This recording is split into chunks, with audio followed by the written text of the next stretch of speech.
আসসালামু আলাইকুম ওয়া রাহমাতুল্লাহি ওয়া বারাকাতুহু। আলহামদুলিল্লাহি রাব্বিল আলামিন। আসসালাতু ওয়াসসালামু আলা সাইয়্যিদিল মুরসালিন ওয়া আলা আলিহি ওয়া সাহবিহি আজমাইন। আজকের এই সুন্দর আয়োজনের সম্মানিত সভাপতি, ইসলামী ছাত্র শিবিরের সুপ্রিয় কেন্দ্রীয় সভাপতি জনাব নুরুল ইসলাম,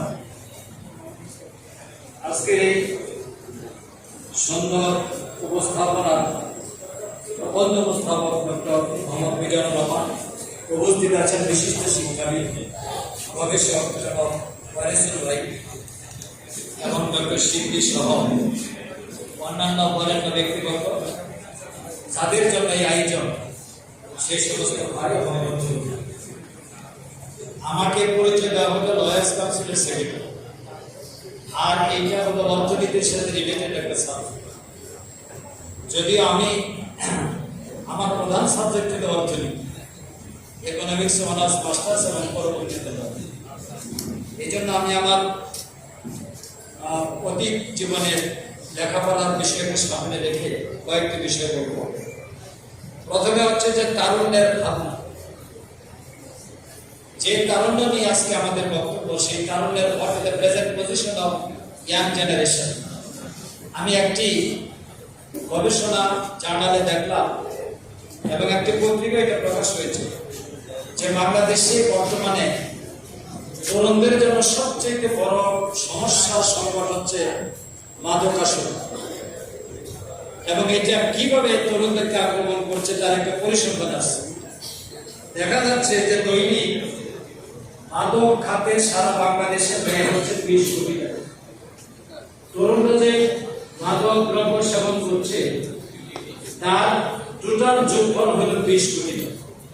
365 দিয়ে যদি গুণ করা হয় তাহলে এক বছরে মাদকের পেছনে ব্যয় হচ্ছে 60,300 কোটি টাকা। কল্পনা করা যায় একটা দেশের কি করুণ অবস্থার মধ্যে আমরা আছি। এরপরে তরুণদের নিয়ে যে বক্তব্য, বাংলাদেশের তরুণদের বিষয়ে একটা প্রতিবেদন দৈনিক ইত্তেফাকে 2 দিন আগে প্রকাশিত হয়েছে। সেখানে বেকারত্বের একটি চিত্র ফুটিয়ে তোলা হয়েছে। বলা হয়েছে বাংলাদেশে বর্তমানে প্রায় 15 to 17% তরুণ তারা সম্পূর্ণ বেকার। আর এগ্রিগেট টোটাল যে কর্মসংস্থানের অবস্থা, সেটা গার্মেন্ট সহ সবকিছুকে যদি সামনে আনা হয় তাতে বাংলাদেশে এখনো 4.5 থেকে 5% মানুষ বেকারত্বের অভিশাপে জর্জরিত হয়ে আছে। একটি দেশের সরকারের প্রধান কাজ হলো যুব সমাজের কর্মসংস্থানের ব্যবস্থা নেওয়া। উদাহরণ হিসেবে জাপানের কথা আসে।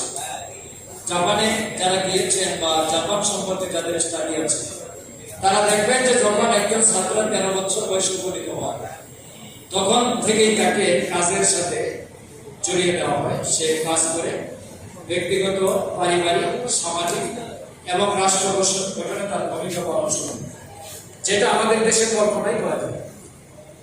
আজকে আমাদের দেশে তরুণরা, যে তরুণরা বিপ্লব করলো, রক্ত দিল, আন্দোলন করলো, সংগ্রাম করলো, আজকে সেই তরুণদের কন্ট্রিবিউশনটাও স্বীকার করা হচ্ছে। সবচেয়ে বড় আশ্চর্য পৃথিবীর 400 গণতান্ত্রিক আন্দোলনের ইতিহাসে সবচাইতে বেশি আলোচিত এবং স্বল্প সময়ের মধ্যে সফল একটি আন্দোলন হলো বাংলাদেশের স্বৈরাচার বিরোধী আন্দোলন।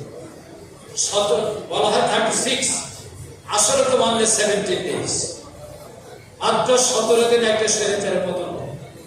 যে তরুণরা পরিবর্তনের প্রত্যাশা নিয়ে এই পরিবর্তনটা করলেন, রক্ত দিলেন, সেই পরিবর্তনকে ক্রমরচনা করে দেওয়া। 270 দিন ব্যয় করা হলো সংস্কার প্রস্তাব রেডি করতে। স্বাক্ষর করলেন।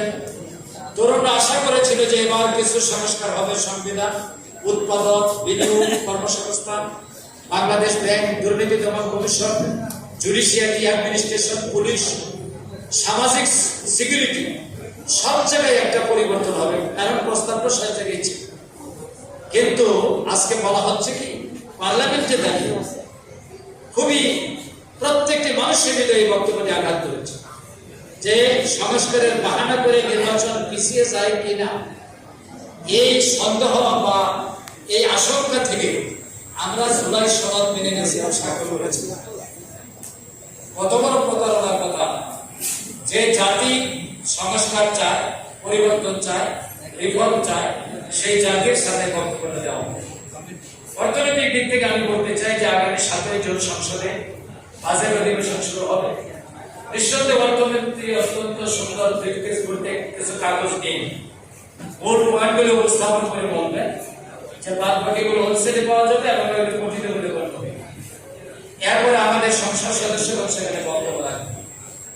কিছুদিন বক্তব্য দেওয়ার পর একটা সম্পূর্ণ বাজেট পাস হবে এবং সরকারের উপস্থাপিত বাজেটটিও কণ্ঠভোটে সেখানে পাস হয়ে যাবে।